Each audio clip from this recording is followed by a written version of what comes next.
हुआ? जब अयोध्या में प्रकट हुआ साक्षात पुष्पक विमान, राम मंदिर में काम कर रहे मजदूरों ने जब यह नजारा देखा तो सभी के पैरों तले जमीन खिसक गई। 22 जनवरी, प्राण प्रतिष्ठा से पूर्व अयोध्या में इतने बड़े चमत्कार का होना सभी को आश्चर्य में डाल रहा है। कुछ लोगों ने इसके साक्षात दर्शन किए हैं, जिन्होंने अपनी आंखों देखी जो बताएं उसे सुनकर आपकी भी रोंगटे खड़े हो जाएंगे। आगे बढ़ने से पहले अगर आप एक सच्चे सनातनी हैं, प्रभु श्री राम को अपना आराध्य मानते हैं, तो इस वीडियो को लाइक करके कमेंट बॉक्स में जय श्री राम जरूर लिखें। दोस्तों, 22 जनवरी 2024 को रामलला अयोध्या के नए भव्य मंदिर में विराजमान होंगे। इस शुभ कार्यक्रम के लिए पूरे देश में निमंत्रण बांटा जा रहा है। शहर से लेकर गांव तक घर घर अक्षत वितरण में बच्चों से लेकर बड़े तक सहयोग कर रहे हैं। यहाँ तक कि महिलाएं भी घर घर जाकर अक्षत और श्री राम की अयोध्या की फोटो वितरण कर रही हैं। अयोध्या में राम मंदिर में भगवान रामलल्ला की प्राण प्रतिष्ठा कार्यक्रम की तैयारियां तेजी से की जा रही हैं। इस कार्यक्रम को बेहद भव्य बनाने के लिए कोई कसर नहीं छोड़ी जा रही है। इस बीच राम मंदिर निर्माण का कार्य भी तेजी से किया जा रहा है। मंदिर निर्माण में जो लक्ष्य लिया गया था उसमें लगभग 80% कार्य हो चुका है। 70 खंभों पर मूर्तिकारी का काम चल रहा है। पिछले दिनों त्योहार की वजह से ये धीमा पड़ गया था, लेकिन अब वो भी तेज गति से पूरा हो जाएगा। निर्माण कार्य जल्द से जल्द पूरा करने के लिए सभी मजदूर रात दिन मेहनत कर रहे हैं। लेकिन 10 जनवरी की रात कुछ ऐसा चमत्कार हुआ जिसे देखकर सभी मजदूरों के होश उड़ गए। जब रात्रि के समय सब मजदूर अपना काम निपटाकर तंबू में सो रहे थे, उसी समय अचानक से उन्हें वहां कुछ हलचल महसूस हुई। सुरेश नाम के एक मजदूर ने जब तंबू से बाहर झांक कर देखा तो उसे राम मंदिर के परिसर कुछ अजीब सी पीली चमकती हुई चीज दिखाई दी। उसने अपने साथियों को जगाना चाहा, लेकिन कोई भी उसके साथ नहीं आया। जब हिम्मत करके सुरेश जब राम मंदिर परिसर में पहुंचा तो वहां का नजारा बहुत चौंकाने वाला था, क्योंकि वहां पर उसे एक बहुत ही दिव्य चमत्कारिक विमान दिखाई दिया, जिसका आकार मोर के समान था, जो दिखने में काफी सुंदर और तेज से परिपूर्ण था, जो कि राम मंदिर परिसर में पिछले क्षेत्र में उतर रहा था। लेकिन उस विमान को नियंत्रित कौन कर रहा था, ये समझ नहीं आ रहा था, क्योंकि उस विमान में इतना तेज था कि सामान्य आंखों से नहीं देखा जा सकता था। लेकिन समझ में कुछ ऐसा आ रहा था मानो स्वयं साक्षात भगवान राम पुष्पक विमान के माध्यम से अयोध्या में उतर रहे हो। सुरेश ने यह चमत्कार अपनी आंखों से देखा, लेकिन अचानक से ही वह बेहोश हो गया, क्योंकि वो उसके तेज को सहन नहीं कर पा रहा था। सुरेश जब सुबह उठा तो वो उसी स्थान पर मौजूद था और उसके साथ ही मंदिर निर्माण कार्य पूरा करने के लिए जा रहे थे। उसने सभी को रोककर रात्रि की सच्चाई बताई, लेकिन सभी उसकी हंसी उड़ा रहे थे। लेकिन सुरेश मन ही मन समझ चुका था कि प्रभु श्री राम अयोध्या आ चुके हैं।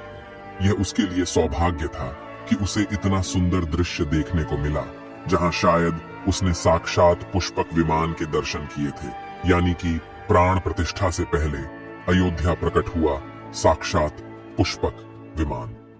दोस्तों, देश के अलग अलग हिस्सों में कई बार अजीब सी आकृति के विमान देखे गए हैं, जिनका संबंध कई बार तो एलियन के साथ जोड़कर भी देखा जाता है।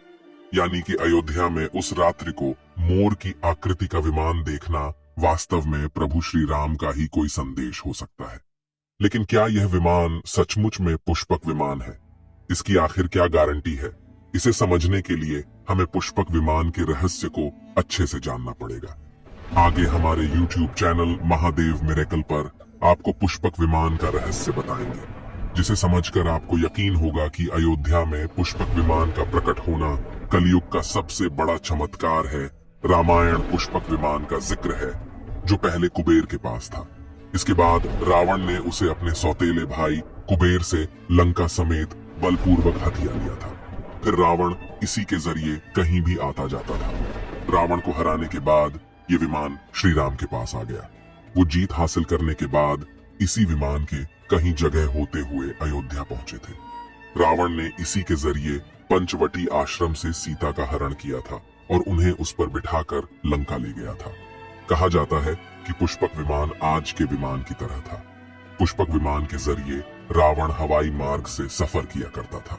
रावण को मौत के घाट उतारने के बाद उसी विमान के जरिए प्रभु श्री राम, माता सीता और लक्ष्मण लंका से अयोध्या लौटे थे।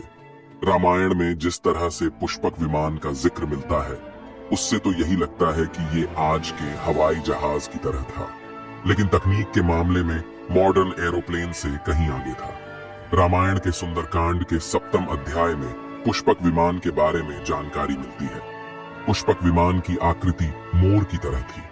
ये अग्नि और वायु ऊर्जा से उड़ान भरता था। इसकी तकनीक इतनी उत्कृष्ट थी कि इसका आकार छोटा और बड़ा किया जा सकता था। कहा जाता है कि रावण अपनी पूरी सेना को साथ लेकर इस विमान से उड़ान भर सकता था। पुष्पक विमान अपने चालक की इच्छा के अनुसार गति पकड़ता था। ये मन की गति से उड़ान भर सकता था। विमान में बैठने के लिए कई आसन बने थे। पौराणिक कथाओं के मुताबिक युद्ध के बाद भगवान श्री राम ने विमान का पूजन कर ये दिव्य विमान वापस कुबेर को सौंप दिया। कुबेर ने पुष्पक विमान को भेंट स्वरूप प्रभु श्री राम को दे दिया, जिसके बाद इसी पुष्पक विमान से प्रभु श्री राम, माता सीता और लक्ष्मण अयोध्या पहुंचे।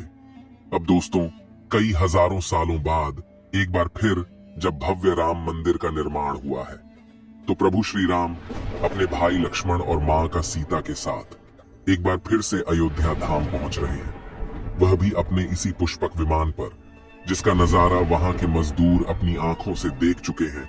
रामायण के प्रसंग में कहा गया है कि जब माता सीता को हरण करके रावण ले जा रहा था, तो रास्ते में जटायु ने अपने चोंच से रावण को चोट पहुंचाई थी। उस समय रावण पुष्पक विमान में ही मौजूद था। इसके बाद रावण ने तलवार से जटायु को लहूलुहान कर दिया था। जटायु घायल होकर जमीन पर गिर गए। जब सीता को खोजते हुए राम पेड़, पौधे और पक्षियों से पूछते जा रहे थे, तो रास्ते में घायल जटायु से मुलाकात होती है। मरणासन्न पड़े जटायु ही राम को बताते हैं कि रावण सीता को हरण करके किस दिशा में गया है। लेकिन जब साक्षात प्रभु श्री राम पुष्पक विमान में अयोध्या आ चुके हैं, तो भला उनके परम भक्त जटायु कैसे पीछे रह सकते हैं।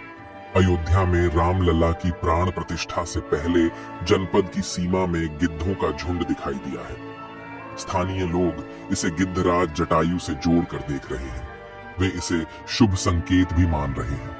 मिल्कीपुर तहसील क्षेत्र के गांव धरोली में पिछले 10-12 दिनों से गिद्धों का झुंड वास कर रहा था। हालांकि उस गांव से गिद्ध उड़ गए हैं, लेकिन अयोध्या की सीमा में यहाँ वहां दिखाई दे रहे हैं। गांव वालों का कहना है कि पिछले 20 वर्षों से हम लोगों ने इलाके में गिद्ध नहीं देखे। अब जब राम मंदिर बन रहा है, तो इस गांव में लगभग 50 की संख्या में गिद्ध आकाश में दिखाई दे रहे हैं। उनमें से 10-12 गिद्ध गांव में ही सेमल के पेड़ पर वास कर रहे थे। गिद्धों के दिखने की घटना को ज्यादातर लोग राम से जोड़कर देख रहे हैं और शुभ संकेत भी मान रहे हैं।